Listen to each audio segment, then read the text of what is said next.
এই ভিডিওটা দেখার পর আমার বেচারার জন্য খুব মায়া হচ্ছে।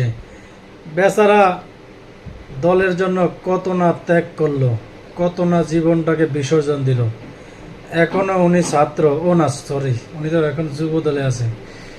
যাই হোক, বেচারা কিন্তু এখানে গাড়ির পিছনে পিছনে দৌড়ানোর সুযোগ পায় না, এটা আপনাদের লক্ষ্য করতে হবে। বেচারা পাশ থেকে একটু দেখার চেষ্টা করছে, তাও এভাবে সেনাবাহিনী তাকে সরিয়ে দেওয়াটার তীব্র নিন্দা এবং প্রতিবাদ জানায়। যদি সুযোগ থাকতো বেচারা এখানে পিছন পিছন দৌড় দিত, কিন্তু পিছনে অনেক সেনাবাহিনীর বহর, প্রশাসনের বহর, এই জন্য সে দৌড়ানোর সুযোগ পায়নি।